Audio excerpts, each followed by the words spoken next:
Bom dia, irmãos e irmãs. Eu descobri que eu acho que eu conheço você por inferência, indiretamente, antes desse período. Um CD que vocês gravaram, Ismael, você e mais alguém, né? Rubens. E aí eu acho que a tua voz está lá, né? Naquele CD. Eu emprestei esse CD e não me devolveram. Mais uns, né?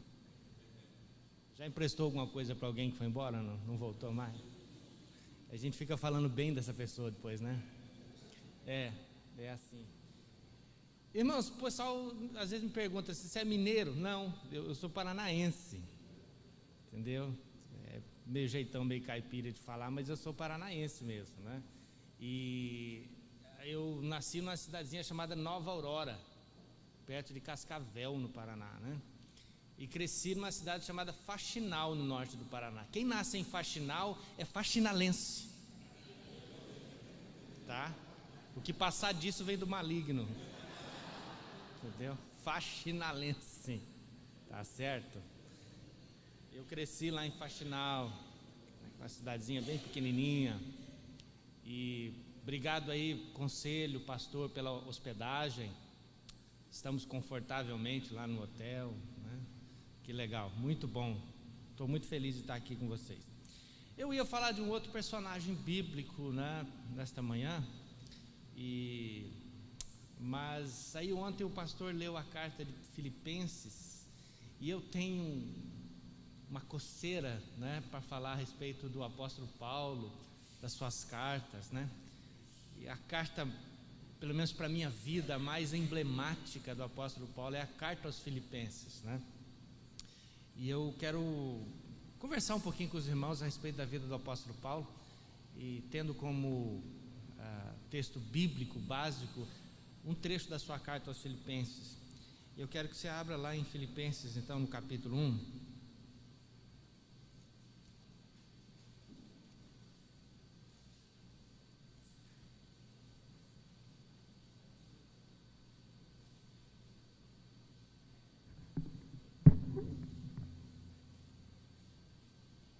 Filipenses capítulo 1. Como eu sei que vocês estão usando a NVI, que é uma versão que eu gosto muito, eu gostaria de ler com os irmãos do verso 12 até o 26. Vamos fazer o seguinte: quem tem a voz assim bem forte, levanta e lê um versículo, o outro já engata, já lê. E se você começar junto com o outro, vai junto com ele, leia os dois, tá certo? Vamos fazer isso? De 12 a 26. 12 a 26. Quem quer começar? Quero que saibam, irmãos, que aquilo que me aconteceu tem ao contrário servido para o progresso do Evangelho.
Amém.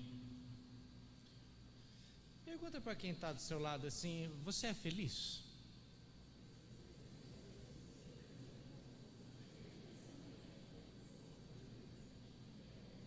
É impressionante que só a pergunta já provoca sorriso, né?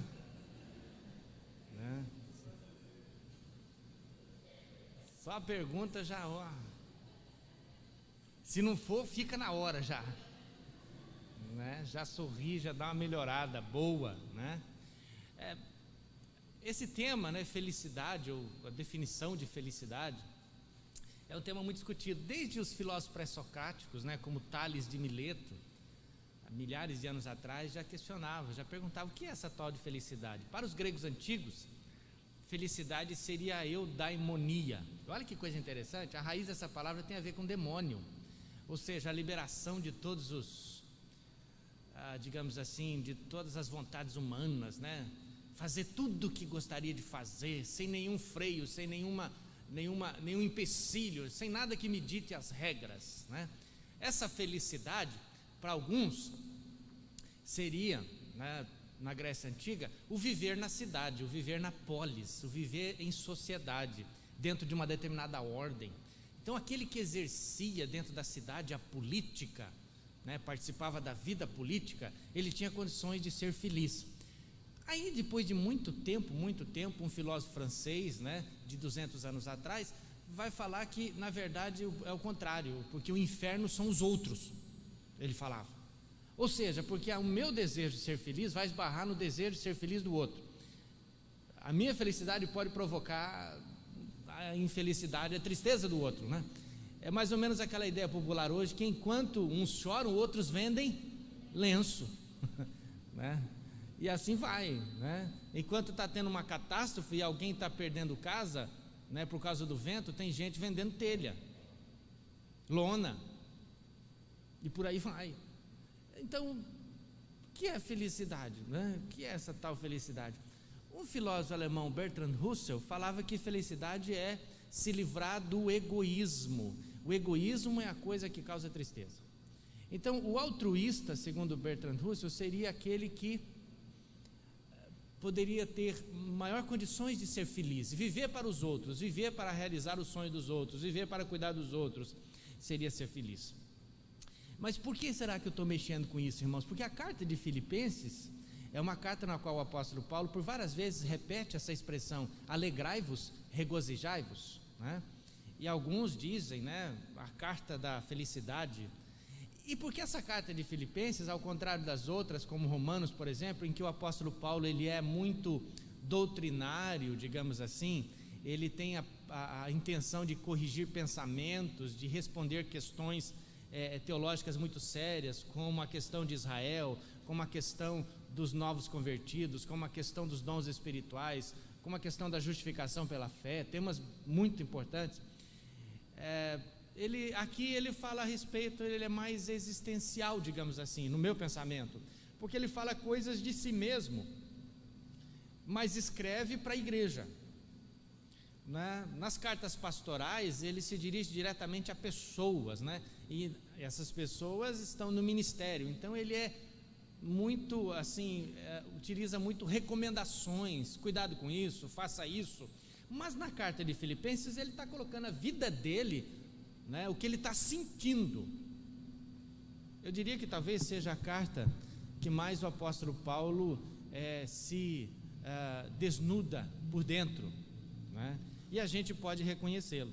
Mas como eu sempre gosto de fazer, vamos fazer uma retrospectiva, voltar ao DVD um pouquinho, alguns capítulos. Vocês conhecem um pouco da história do apóstolo Paulo, né, que não se chamava assim o apóstolo Paulo, mas se chamava Saulo, o pequeno, né? E ele, fariseu, zeloso, né, de cidadania romana, porque tinha nascido em Tarso, mas também é judeu enquanto religioso, né, fervoroso, um homem zeloso, e essa palavra zeloso significava que ele tinha como uma coisa muito importante obedecer à lei de Deus. E esse movimento novo que surgira, que é o cristianismo, que são os seguidores de Jesus, perturbava muito o apóstolo Paulo, porque ele entendia que isso era prejuízo para a sua religião, prejuízo para aquilo que ele acreditava. E ele recebe dos seus superiores a condição, a autorização para perseguir os cristãos, vocês bem sabem disso. E saindo para perseguir os cristãos, ele se encontra com Jesus, a caminho da cidade de Damasco, e a vida dele jamais é a mesma, e ali ocorre, irmãos, o fato que mudaria completamente sua vida. Mas Paulo deve ter nessa fase, seus 30 e poucos anos, porque para ser um fariseu ele teria que ter uma idade um pouco mais do que essa, e agora ele então precisa de um tempo. Alguns estudiosos falam que ele fica uns 16 anos mais ou menos se preparando, até aparecer publicamente no cenário da fé. Vai aprender, digamos assim, aprender a fazer a transição entre o Antigo Testamento e o Novo. Ele tem que pensar o que fica, o que não fica, enfim, muita coisa deve estar passando. Ele tem um encontro com um homem que lhe aparece, né, a caminho de Damasco, mas ainda ele, com todas as suas ideias, com todo o seu conhecimento, agora precisa elaborar tudo isso. Não deve ter sido muito fácil. O mundo dele ruiu para construir alguma coisa nova.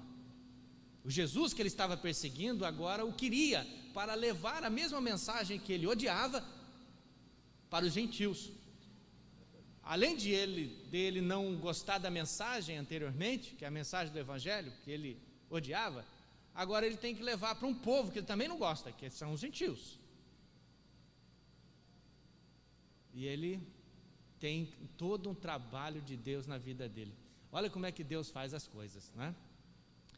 Ele tinha aprendido aos pés de Gamaliel toda, né, a sua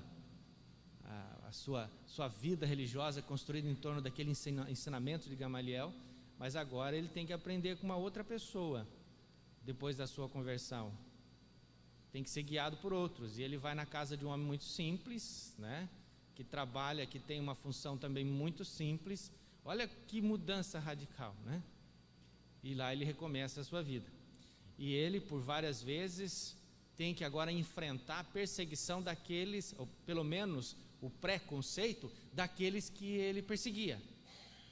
E um dia ele tem que ir para lá, para Jerusalém, lá na igreja dos nossos irmãos. Mas como é que ele chegaria lá?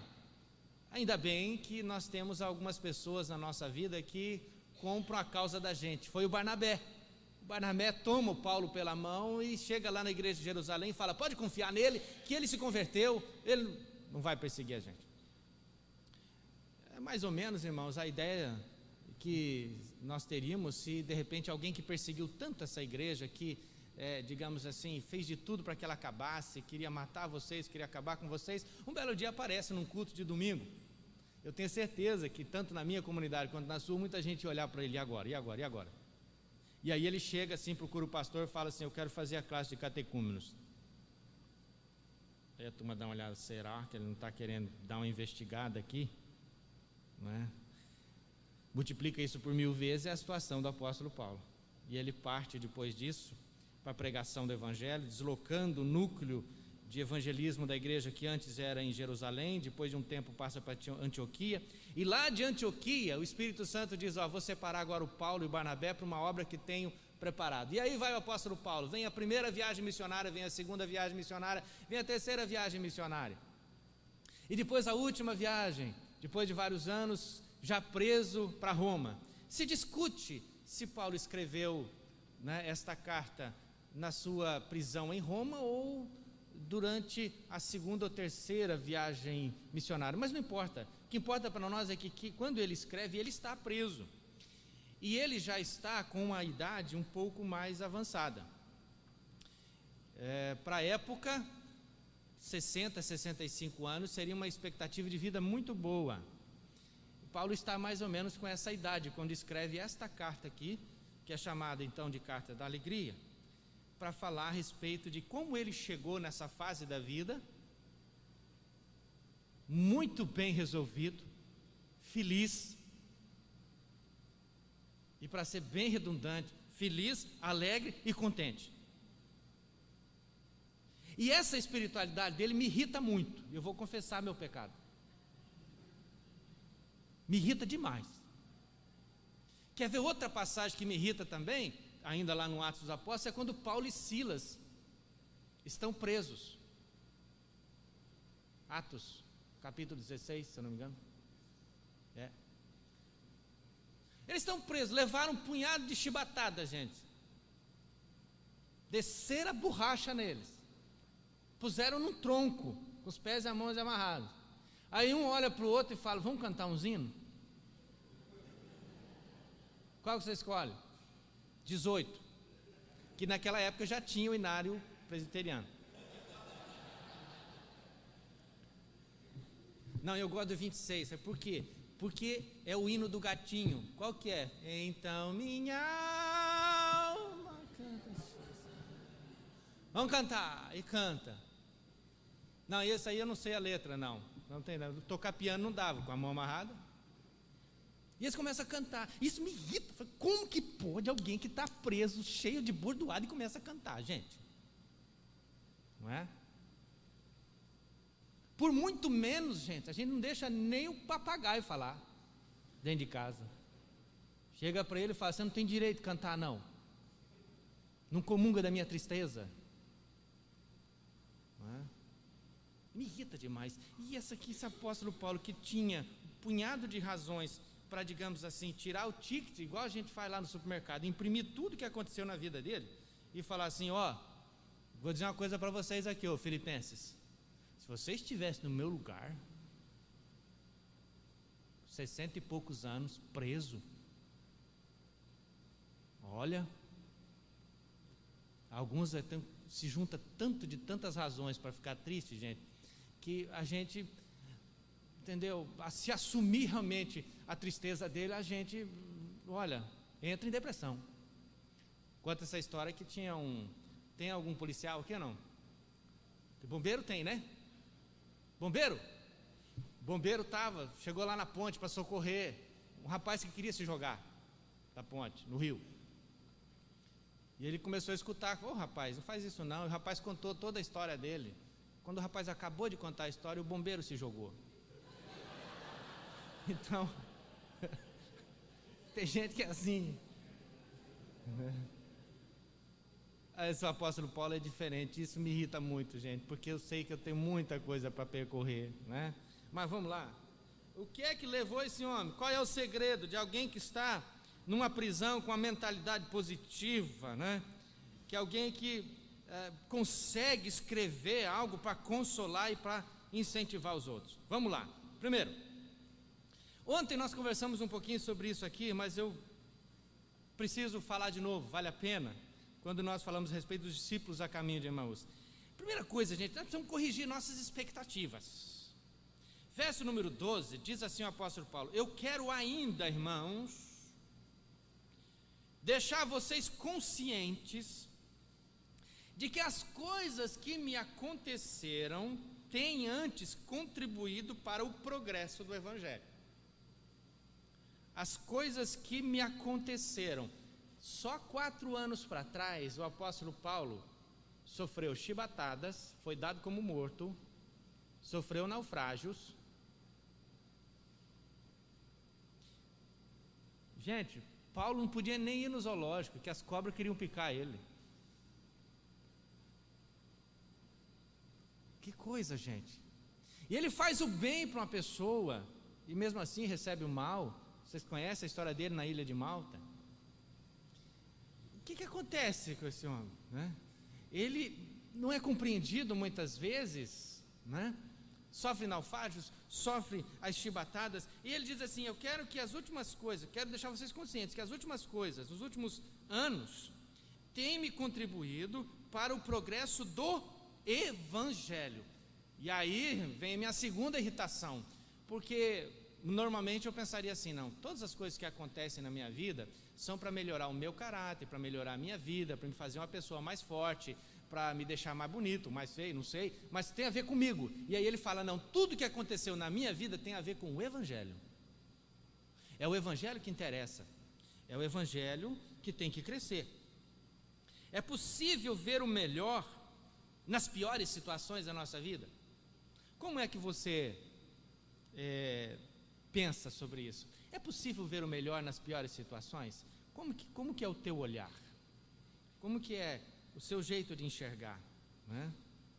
Eu entendo, irmãos, que Paulo é praticamente um eco daquilo que ele está dizendo aqui, é um eco daquilo que José disse aos seus irmãos. Você conhece a história? José é vendido pelos irmãos, vai parar no Egito. E depois de muito tempo, aparece a família toda para comprar comida lá no Egito. Pulando vários detalhes dessa história, há uma cena que me chama muita atenção, né? Que talvez muitos dos irmãos, né, conhecem pela novela da Record. Eu espero que você conheça pela Bíblia, né? Mas lá está José e os seus irmãos tendo uma boa conversa, amistosa. José podia matar eles. Eu vou mandar passar o facão em vocês todos. Vocês me venderam, né? Alguém aqui foi criado numa família grande ou não? 4 irmãos? Erga a mão. 4 irmãos. Vocês brigavam ou não? Não, né? É igual propaganda de margarina, não é? Criancinha levanta de madrugada, faz café para a mamãe, para o papai, não é? Tudo em paz, né? Maravilha, gente, como se entende, né? Os irmãos, 4, 5 irmãos, que maravilha.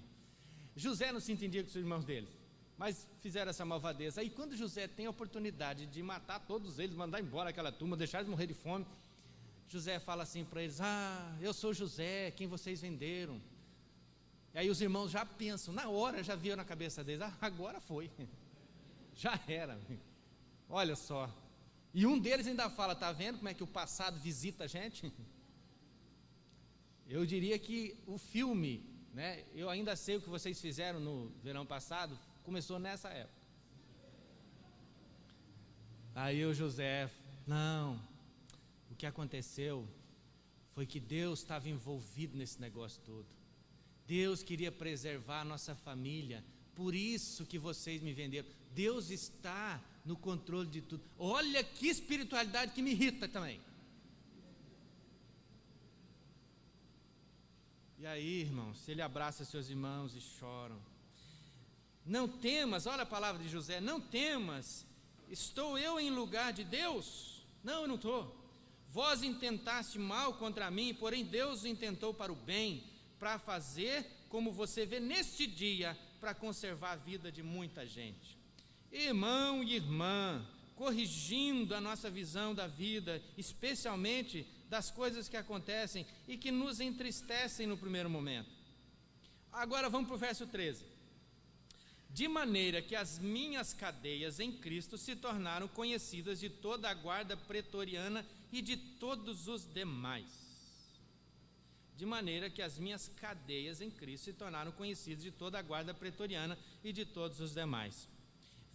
Se você quiser ficar com o dedo aí, mas abrir lá em Atos 28, verso 30.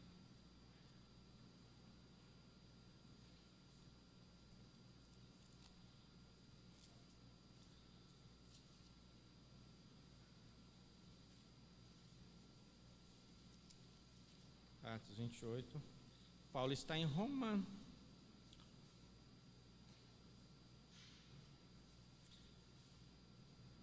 Tomando como, né, verdade a sua prisão, então numa prisão, espécie de prisão domiciliar, lá em Roma, diz aí a Bíblia, Lucas: por 2 anos permaneceu Paulo na sua própria casa, que alugaram, onde recebia todos os que o procuravam, pregando o reino de Deus e com toda a intrepidez, sem impedimento algum, ensinava as coisas referentes a Jesus Cristo. Agora, volte lá para Filipenses, capítulo 4, verso 22.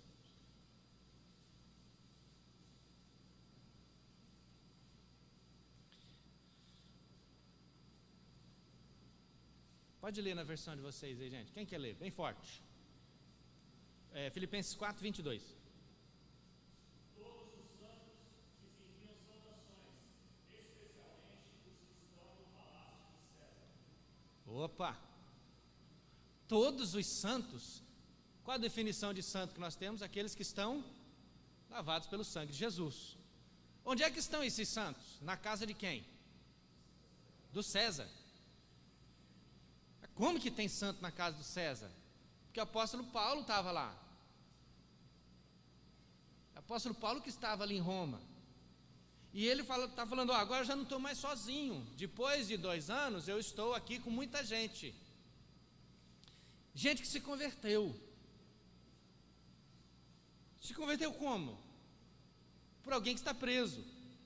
E que está preso por quê? Porque Deus certamente, irmãos, tinha um propósito de salvar a gente lá em Roma. E aí o que Deus faz?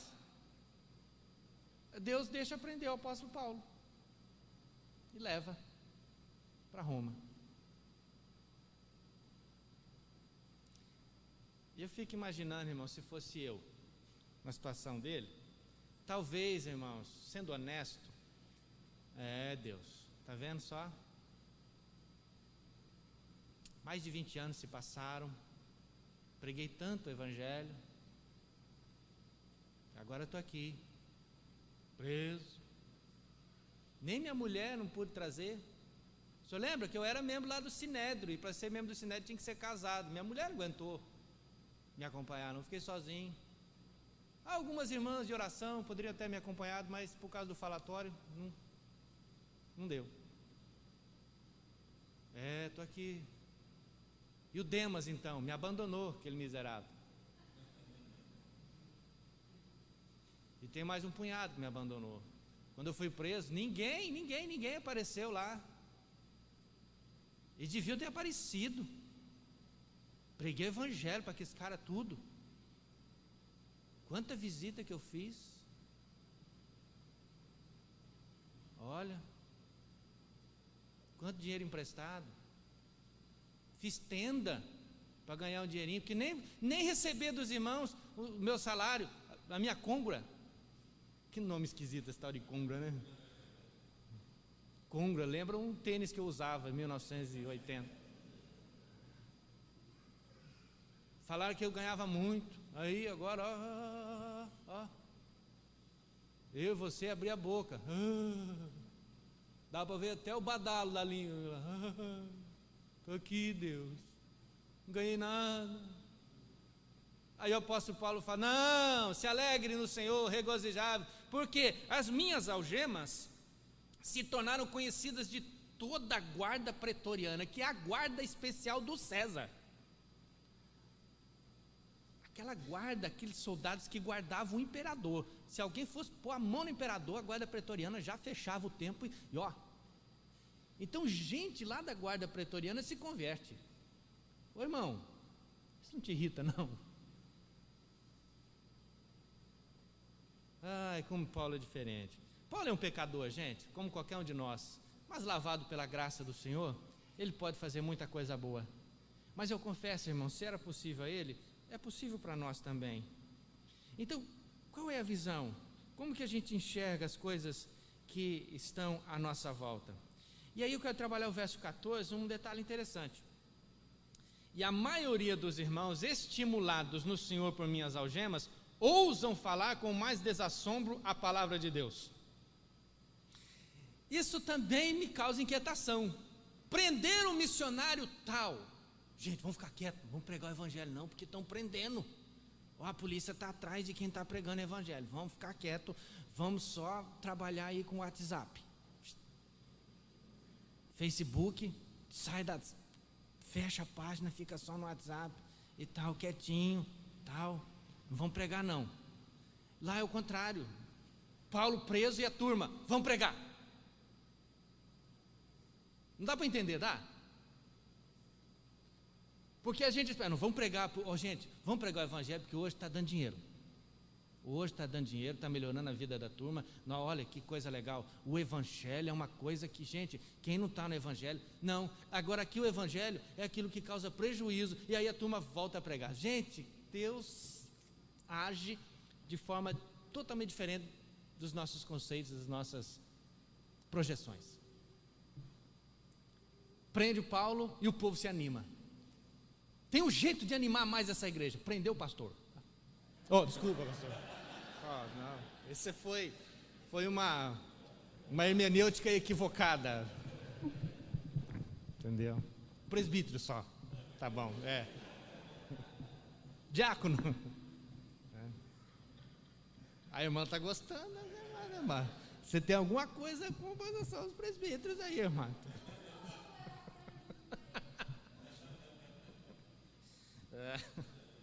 Ai, ai. Leva uma costela, irmã. Uma costela melhor, né? Frango, porque o crente gosta de um frango que eu nunca vi na minha vida. No dia que tem festa na igreja, almoço em conjunto, gente, os açougueiros não dão conta. Não é? Ah, meu Deus. Vamos para frente. E aí, tem um detalhe que eu quero comentar com os irmãos aqui. Alguns, no verso 15, diz: efetivamente, alguns proclamam a Cristo por inveja e porfia, outros o fazem de boa vontade. Há um comentarista que fala que o contexto, né, dessa expressão foi o seguinte, que o apóstolo Paulo, estando preso, alguns, olha que motivação esquisita, alguns resolveram pregar o evangelho com a seguinte motivação: gente, prenderam o apóstolo Paulo, agora nós vamos ganhar dele em conversão, em pregação, vamos atrás. Talvez alguns estivessem se estimulados dessa forma, de querer ganhar do apóstolo Paulo, de querer fazer mais coisa do que ele. Mas isso causava divisão, causava estranheza, porque não era fazer de boa vontade, mas era uma motivação estranha, equivocada, né? Alguns faziam a pregação por amor e outros faziam com esse sentimento. Agora imagine também lá o apóstolo Paulo lá dentro da cadeia pensando assim, se ele estivesse pensando, eu pensaria como eu sou. Puxa vida, mas nem eu preso esse turma me dá sossego. Estão pregando até para competir comigo. Me deixa em paz, já estou aqui preso. Continuam pregando. E aí o que o apóstolo Paulo faz? Ao contrário talvez da minha atitude, gente, vou ficar com raiva dessa turma, porque essa turma está me perseguindo, porque estão fazendo isso comigo. Ele fala o seguinte, verso 17, alguns pregando por amor e outros, ele diz verso 17, pregam a Cristo por discórdia, insinceramente, julgando suscitar tribulação às minhas cadeias, tentando me prejudicar, vão pregar. Aí no verso 18, o apóstolo Paulo disse, que me importa? Como é que está na Bíblia de vocês essa expressão? Mas o que importa? O que importa? Uma vez que Cristo de qualquer modo está sendo pregado, quer por pretexto, quer por verdade, também com isto me regozijo, sempre me regozijarei, e eu me irrito pela quarta vez. Mesmo assim, eu fico alegre. Podem pregar o evangelho, mesmo com essa motivação equivocada, mesmo para me prejudicar, mesmo assim, eu me alegro. Está tudo bem, estou aqui preso, estou aqui feliz da vida, porque o evangelho não parou por minha causa. Podem pregar.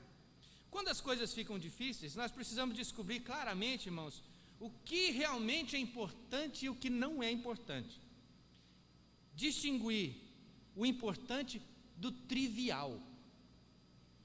Trivial, irmãos, é aquilo que realmente é passageiro, é coisa que não vai resolver a vida de ninguém, né? Às vezes, no contexto da igreja, a gente se fixa em alguns assuntos, em algumas coisas que não vai levar a nada, e a gente se esquece da verdadeira missão da igreja,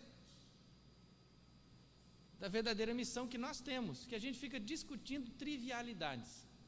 É mais ou menos o seguinte, irmãos, quando a gente não conhece a pessoa com mais profundidade, normalmente, isso é normal, tá? A gente começa conversando sobre trivialidades. O que é uma coisa trivial, que não tem muita importância? Por exemplo, falar do Corinthians. Eu sou corintiano, foi só para zoar, né? A gente começa conversando sobre as trivialidades, né? Alguma coisa de política, é muito importante política, tudo bem. Mas algumas coisas, algumas notícias, puxar um assunto, ver uma coisinha que aconteceu, parari, parará, trivialidades. A gente demora muito tempo até chegar e ter uma conversa realmente em alguma coisa que seja efetiva, importante para a vida daquela pessoa. E ninguém abre o coração de uma hora para outra, né? Isso leva tempo, é uma construção. Na vida a gente precisa descobrir o que é importante. Para o apóstolo Paulo, importante era o evangelho pregar. E se você fizer a retrospectiva, desde Atos capítulo 9, Jesus deixou muito claro, você, e depois Deus falou também com Ananias, olha, Este, para mim, é um vaso escolhido para levar o Evangelho. Essa é a prioridade da vida dele, levar o Evangelho. O resto é trivialidade. Qual é a prioridade na nossa vida, irmãos? Há um comentarista bíblico que falou uma coisa que mudou muito o meu coração, muito tempo atrás. Alguns de nós fazem tudo para ganhar o dinheiro. E aqui eu quero colocar uma opinião pessoal e você achar que deve. A gente precisa ganhar dinheiro. A gente vive num mundo em que a gente tem que pagar as contas, não é? Não tem jeito. A gente paga uma, a número 2 já vem para frente. Não é assim, irmão? Os irmãos não têm conta, não? Só eu? Ah, tá.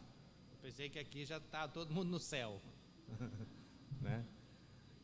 E assim vai, né?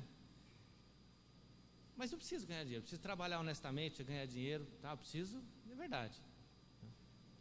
A pergunta que a gente faz é: por que ganhar dinheiro? Se eu entender, né, que todos os recursos que Deus põe na minha mão é para sustento, não só da minha vida particular, mas em primeiro lugar, são recursos que Deus põe para que eu administre para a glória dEle, para o avanço do Evangelho, para o avanço do reino, é uma mudança radical. O jeito que Deus usa para me sustentar de forma honesta, ganhando dinheiro, na verdade, é um jeito que Ele usa para sustentar o Evangelho, e por tabela a minha vida se sustenta. Isso muda radicalmente, isso me dá desapego, isso me adoece muito menos, ou não adoece, porque quando eu mudo quando eu inverto essa ordem, o dinheiro se torna o meu Deus.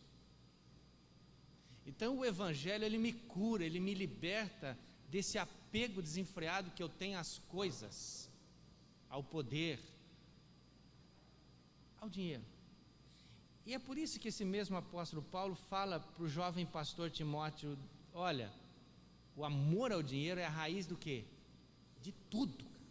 Amar o dinheiro, no sentido de que ele se torne o meu Deus, é ruim demais. Então o apóstolo Paulo, qual é a prioridade dele? O Evangelho. Em alguns momentos, ele fosse tentado às vezes a imaginar que talvez a sua própria vida fosse fosse prioridade, mas ele declarou para si mesmo, e chegou até nós, que o que importa na vida dele é o Evangelho. O Evangelho, estando no centro da nossa vida, irmãos, nos faz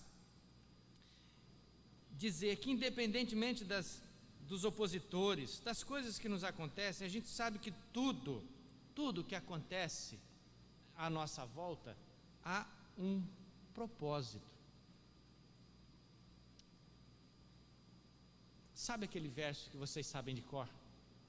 Sabemos, pois, que todas as coisas cooperam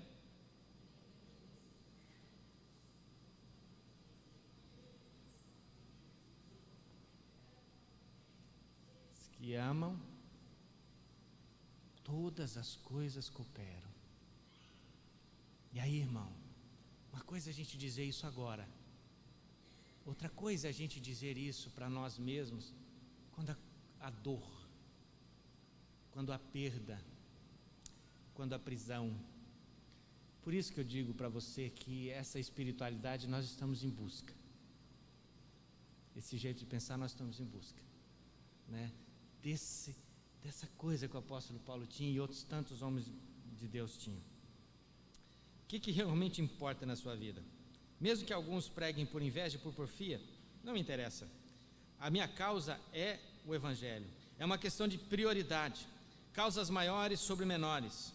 Paulo, o apóstolo, tinha fixado suas prioridades claramente e não iria permitir que críticas ou rivalidades roubassem a sua alegria. Críticas ou rivalidades roubassem a sua alegria. Irmãos, críticas às vezes roubam a nossa alegria. É o que poderia acontecer com o apóstolo Paulo lá na prisão. Quer ver um exemplo de como a gente pode sair da crítica, gente, ou do insulto de forma veemente? Vocês se lembram da história do Davi, o rei. O menino, esquecido pelos pais, estava lá no campo, o profeta já estava na casa dele, não é? Para ungir um dos filhos de Jessé como o novo rei de Israel, para substituir Saul. O profeta olhou para todos, Deus falou, não é nenhum desses. Saiu o pai e falou, tem mais um aí, está lá no campo. Na família sempre tem assim, irmão, um irmão que trabalha mais que os outros, não tem? Então tem. Era o Davi. Aí chamou Davi, ele veio, foi ungido rei, e ele ficou quietinho na dele durante um tempo. Mas daí, irmãos, aparece quem? Os filisteus para guerrear. E tem um gigante, conhece a história? O gigante todo dia provocava o povo, não tem homem aqui nesse exército não? Tem homem aqui não? E não tinha mesmo, todo mundo recuava. Aí aparece o pai do Davi, o Jessé, falou assim, filho, vai levar um lanche para os seus irmãos. Naquele tempo já tinha marmita, gente, você acredita? Eram uns queijos e uns grãos tostados, um cardápio fantástico, era granola. Aí já fez lá a marmitinha e já está levando lá o Davi para os irmãos dele, lá o grandão, tudo lá, corajosos, enfrentando, né, o gigante, peito estufado, que nada, todo mundo com medo. Quando Davi está chegando, o irmão já fala, veio aqui tirar sarro da gente, é? Veio aqui ver a gente perder? O que Davi faz? O que você está pensando? O que está pensando? Quem trabalha naquela casa lá sou eu, vim aqui. Davi só fala assim, calma, só vim aqui trazer uns queijos e uns grãos tostados, e já estou indo, acabou. Quando alguém insulta a gente ou faz uma crítica, o que a gente faz?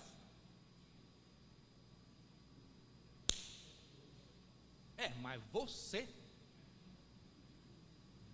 O apóstolo Paulo podia ter feito assim, vocês estão querendo aí, quem está preso aqui sou eu, vocês estão aí na boa, lá de fora. Que coisa, gente. Paulo tem que enfrentar os de dentro e os de fora. Sai do insulto, priorize. Última, apenas com o poder espiritual, podemos nos manter firmes e sempre progredindo. Vamos ler do verso 19 novamente? Eu estou certo de que pela vossa oração e provisão do Espírito de Jesus Cristo me redundará em libertação. Segundo a minha ardente expectativa e esperança de que em nada serei envergonhado, antes, com todas as dias, como sempre, também agora, será Cristo engrandecido no meu corpo, quer pela vida ou quer pela morte. Eu sei que disto me resultará em salvação. Paulo, o apóstolo, diz, irmãos, que em momentos como esse nós precisamos ter uma intensa e santa expectativa de que as coisas vão melhorar. Ele estava preso, mas eu creio que pode haver libertação. Tem gente orando, tem o Espírito Santo sobre a vida dele, e isso, irmãos, reunido, faz toda a diferença. Então, por mais que a nossa vida esteja em situação difícil, a gente tem que acreditar que as coisas podem melhorar. Mesmo esse homem preso, ele tem essa mentalidade, esse ardor no coração de que as coisas vão melhorar. E quem que está orando por ele? A igreja do Senhor. Capacitado para enfrentar os desafios, tendo essa expectação, essa esperança, Paulo, o apóstolo, irmãos, se enche de convicção de que mesmo a sua morte não seria impeditivo. Mesmo que a sua morte viesse a acontecer, isso não seria prejuízo. E aí ele conclui, irmãos, esse pensamento com uma frase que eu tenho certeza que todos vocês já leram: porquanto para mim o viver é Cristo e o morrer é lucro. Se eu viver, que Jesus viva na minha vida, e se eu morrer, é lucro. Irmãos, que convicção que esse homem tem, que palavra, que coração cheio de fé. Onde nós temos colocado a nossa esperança? Propósito para viver, razões para morrer. Há um pastor, vocês conhecem boa parte da história dele, Martin Luther King. Eu não sei se a frase é dele, mas foi citada por alguém, mencionando ele. Disse o seguinte, que se um homem não encontrou ainda uma razão pela qual ele morreria, esse homem não merece viver. Se o homem ainda não encontrou uma razão pela qual ele morreria, esse homem não merece viver. Quando a gente se fixa somente, irmãos, em preservar a nossa vida, já disse isso, né, o próprio Jesus, quem amar muito a sua vida, vai perdê-la. É diferente, porque tudo a gente faz para preservar a vida, e isso talvez nos adoeça muito, mas quando a gente entende que Deus está no controle de tudo, e que para nós viver é viver para Jesus, e morrer ainda é lucro, gente, isso torna a gente, isso é libertador de qualquer medo da morte. Viver, prazer imenso para o Senhor, com razão para viver para Jesus. Morrer não tem importância também. Vivo para o Senhor, e se morrer, é lucro, é ganho. Olhe onde ele coloca a expectativa de lucro, não nessa vida. A expectativa dele de recompensa, de lucro, não é aqui, é lá. Bem diferente do que talvez a gente ouve por aí, não é verdade? Muito diferente. O propósito de vida dele, viver para pregar o Evangelho. Para mim o viver é Cristo, plenamente satisfeito com o que ele estava fazendo. Nada neste mundo, irmãos, vai nos proporcionar maior alegria e satisfação do que fazer a vontade de Deus. Você já parou para pensar como nós estamos vivendo uma era tão tecnológica, tão cheia de coisas, mas ao mesmo tempo muito infelizes? Ô gente, para prestar atenção numa coisa aqui. Eu ainda lembro, alguns vão dar risada, talvez alguns se lembrem aí, mas quando eu nasci lá em Nova Aurora, porque se tivesse nascido em Faxinal, seria faxinalense, né? Mas nasci em Nova Aurora, e o meu pai tomava conta de uma fazenda, e foi na década de 70, alguns anos antes de eu nascer, ele me contava essa história, que daquela região, o único que tinha uma televisão, preto e branco, que funcionava a bateria do trator. Alguém já viu isso? Vocês já viram ou não? É? Olha que legal. E assistir a Copa, aquela que o Brasil ganhou lá no México, né? Se eu não me engano. O Pelé, 70, essa daí. É do seu tempo, né, reverendo? Hã? Tinha 3 anos. Eu não tinha nascido ainda, fui nascer uns 15 anos depois. Aí, aquela televisão, gente, era o máximo. Gente, diz que vinha gente tudo quanto é lado, gente. E o pai tinha que colocar a televisão dentro de um barracão, lá onde guardava adubo, veneno, lá dentro, colocava lá. O povo nem se incomodava com cheiro de veneno, com cheiro de soja apodrecendo, aquela coisa toda. Estava lá, a turma assistia, né? Que alegria, que felicidade. Tá. Assistir a Copa, para os homens, né? As mulheres queriam assistir a novela para ver o Tarcísio Meira. Aí, estava lá. Depois de um tempo, né, década de 80 e tal, começou a surgir as primeiras TVs coloridas, não era? Primeiras, mas rara, a maioria ainda era preto e branco. E aí, gente, inventaram uma tela meio cor-de-rosa que colocava na frente, para tentar dar uma disfarçada. Ganharam dinheiro vendendo aquela tela abençoada, né? E aí, gente, a televisão, né, tinha que ter uma antena, obviamente. E normalmente a turma colocava a antena num cano de ferro. É a antena espinho de peixe lá em cima. O vento virava a antena sozinho. Então você pedia para o cunhado chegar lá, a 1 quilômetro de distância, ficava um na televisão, deu, direita, volta. Aê, pode parar. Aí no meio da programação o vento soprava, virava de novo. Aí chegava lá, gente, a pessoa dá um raio, bem na hora, torrava todo mundo lá. Mas ninguém, era o cunhado, podia.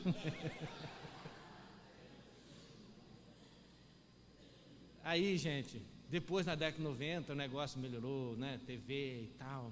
Mas a gente não aguenta, chega os anos 2000, aí tem LCD. Ninguém sabia o que significava LCD, mas tinha que comprar uma TV de LCD. compramos de LCD. Aí veio os anos 2000, gente, LCD não pode mais, tem que ser de LED. Entendeu? LED, compramos de LED. Agora não é de LED mais. Eu fui no outro dia numa loja, gente, tinha uma TV que ela era em curva, assim. Aí eu, curioso, chegava, olhava de um lado, não parecia que estava olhando de lado, de frente. Gente, que coisa fantástica. Aí o rapaz tentando me explicar que era uma liga plástica, um negócio lá e tal, não sei o que a TV. Falei, rapaz, quanto que é uma TV dessa? R$26 mil. Falei, rapaz, não cabe na minha sala, senão eu levava. Se coubesse na minha sala, eu ia levar. Deixa, entendeu? Normalmente a gente fala que não trouxe o cartão, essas coisas. Mas, gente, mesmo com tudo isso, parece que nada está bom para a gente. Há um escritor americano que fala sobre mocidade, e ele divulgou um artigo, um tempo atrás, falando que a geração hoje dos jovens americanos é a geração mais infeliz que tem. Mais infeliz. Nunca se usou tanta droga como se tem usado hoje. Né? Nunca se bebeu tanto. Né? Nunca se bebeu tanto. Então o que está acontecendo, gente? Está faltando razões para viver, né? Razões até mesmo para a nossa existência, até mesmo para a morte. Porque essa ideia que nós temos, irmãos, essa certeza que nós temos que vamos morrer um dia, faz toda a diferença de como você vive. Faz toda a diferença. Porque daí, irmãos, a gente busca significado para o que estamos fazendo aqui. E o apóstolo Paulo tinha toda a certeza de que ele não vivia em vão. Ele vivia para o Evangelho, para a glória de Deus e para a pregação do Evangelho. E você e eu precisamos viver também com esse sentimento. Estou aqui nesse mundo por causa do avanço do reino de Deus, a pregação do Evangelho. E tudo que está à minha volta, irmãos, é bênção de Deus, é família, é esposa, é filhos, são, digamos assim, os recursos que Ele me dá. Tudo isso é em razão do Evangelho e para frente. Isso faz toda a diferença. Se eu viver para as coisas me tiram a felicidade, me entristecem, porque as coisas, irmãos, são muito voláteis. Eu vou usar um exemplo aqui, eu não quero entrar no aspecto político das questões, eu só quero colocar isso como constatação. Já parou para pensar, irmãos, o que está vivendo agora pessoas que estavam trabalhando nos frigoríficos? Porque a gente está cheio de piadinha no WhatsApp, Facebook, né, BRF, da JBS, tudo. Eu não quero entrar no aspecto político de nada, mas já parou para pensar quem está perdendo emprego por causa disso? Um pai de família que está tendo demissão? Não estou justificando o que fizeram de errado. Na situação que a gente está hoje, essas pessoas perdendo emprego e a gente, às vezes, brincando com isso, né? Então, na cadeia de negócios, né, que está sendo prejudicada, é uma coisa para a gente pensar. E isso pode atingir a nossa vida também. Não sei se talvez alguém aqui está sendo afetado por isso, mas isso pode atingir a nossa vida também. E aí o que a gente faz? Aí, irmãos, a nossa espiritualidade sadia em Deus tem que funcionar. Tem que entrar para a gente vencer todas essas coisas, não é? Todas essas coisas.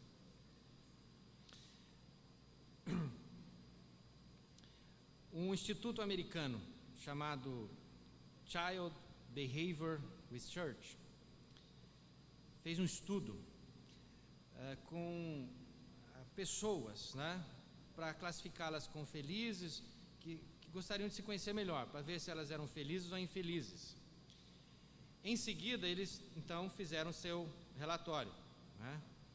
E esse instituto descobriu que, através dos seus estudos, que todas as pessoas consideradas felizes também eram tidas como altruístas.